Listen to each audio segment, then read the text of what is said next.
বলো। বাদশাহ আলমগীরের পুত্রকে কে পড়াতেন? জোরে বলো।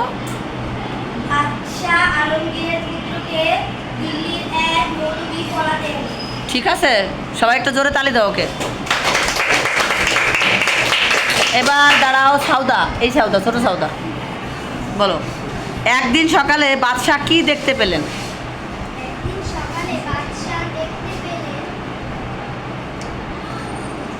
কি দেখতে পেলেন মনে নাই? আচ্ছা, আর ঐশী বলো।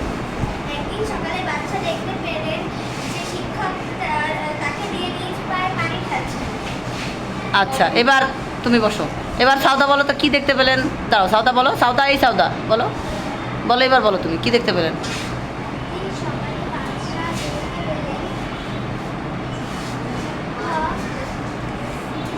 শিক্ষকের পায়ে ছাত্র পানি ঢালছে, তার নিজের ছেলে, মানে বাদশার ছেলে শিক্ষকের পায়ে পানি ঢালছে, এটা দেখতে পেয়েছে, তাই না?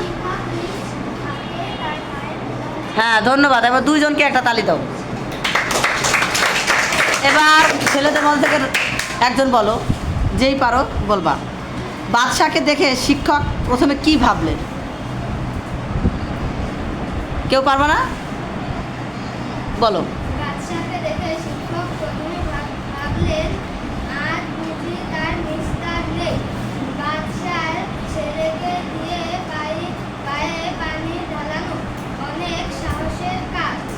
তাই ভেবেছিল, তাই না? মেয়েরা বলো তো একজন, কেউ পারো নাকি? কি ভেবেছিল? বসো, ধন্যবাদ। ওকে একটা তালি দাও সবাই। এবার একজন মেয়ে, একজন লিখতে পারো সবাই, আমি জানি লেখার সময় তো সবাই লিখতেছো। এবার বলো একজন মুখে। অঙ্কিতা বলো, অঙ্কিতা। আচ্ছা, যা লিখছো সেটা দেখে দেখেই বলো। তোমরা লেখার সময় লিখতে পারো, কিন্তু বলার সময় সমস্যা কি? বলো অঙ্কিতা।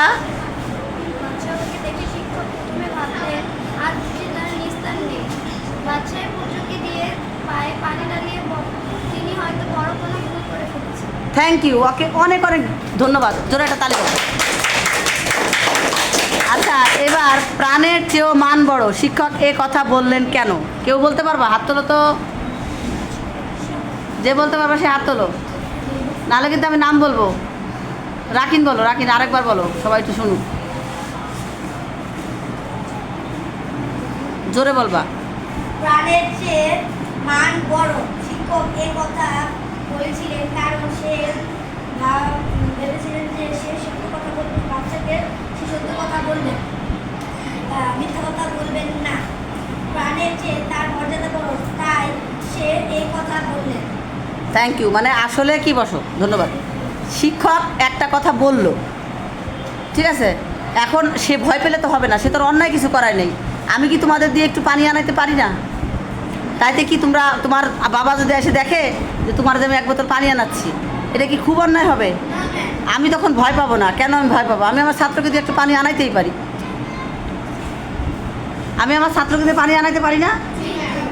তাহলে তোমরা বুঝছো, শিক্ষককে অবশ্যই সম্মান করবা। আর শিক্ষকের মনে কষ্ট দিয়ে কিন্তু কেউ কোনোদিন মানুষ হতে পারে না। আমি দেখছি এই পর্যন্ত যত স্টুডেন্টই হোক না কেন, তারা অনেক ভালো হোক, কিন্তু শিক্ষকের মনে কষ্ট দেওয়া যাবে না। যাবে? শিক্ষকের মনে কষ্ট দেবা না। সকল শিক্ষককে সমান চোখে দেখবা।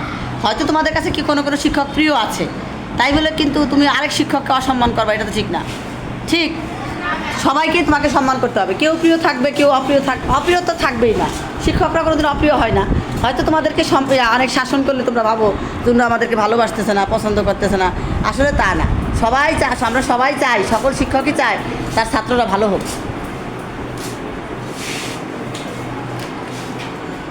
দাঁড়াও, শিক্ষককে তুমি কিভাবে সম্মান করবা বলো? আর কিছুই করবো না? শিক্ষক যদি কোনো কিছু বলেন তা মনোযোগ দিয়ে শুনবো এবং সেই কথাটা পালন করব। এবার আরেকজন বলো, সুমাইয়া বলো, শিক্ষকের কথা তুমি কিভাবে শিক্ষককে সম্মান করবা?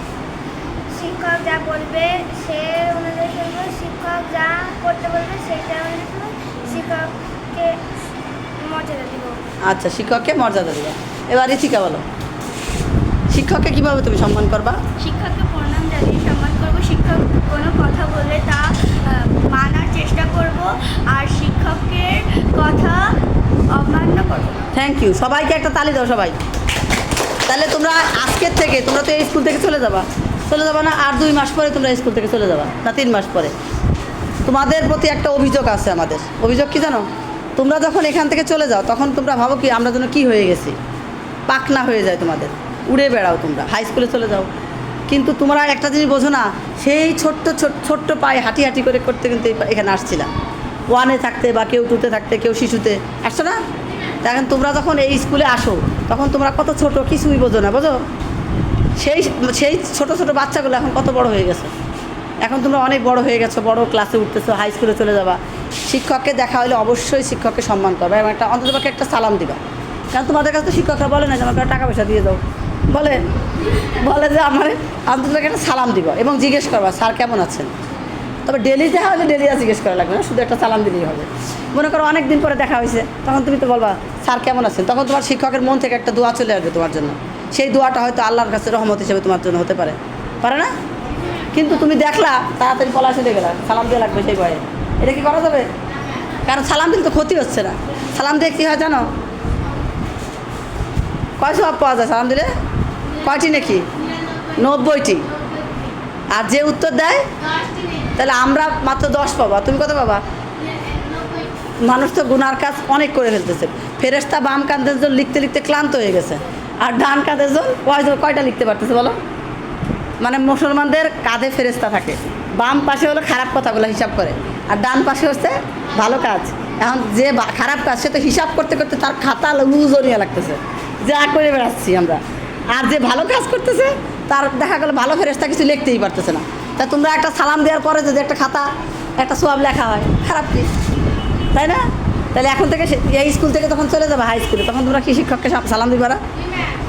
সালাম তো দিবাই, এবং অনেক দিন পরে দেখা হলে জিজ্ঞেস করবে স্যার কেমন আছেন বা ম্যাডাম কেমন আছেন। তাহলে দেখবা যে স্যার ম্যাডামের মনে খুব ভালো লাগবে, খুশি হবে, তোমার প্রতি দোয়া দিবে। তো চার দেখলেই পলা চলে যাবে না, যে সালাম দিয়ে লাগবে এই ভয়ে পলা যাবে না। লস তো নাই, তোমার লস হচ্ছে। Thank you.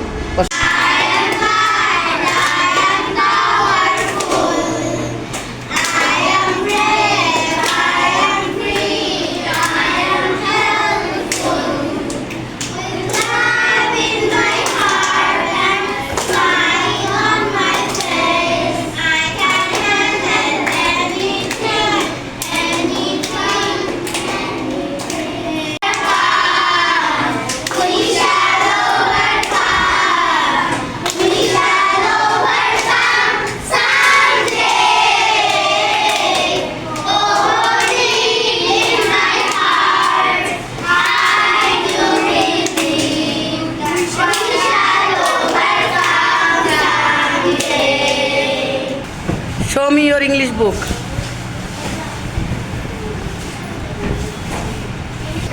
Ninit, stand up. Read.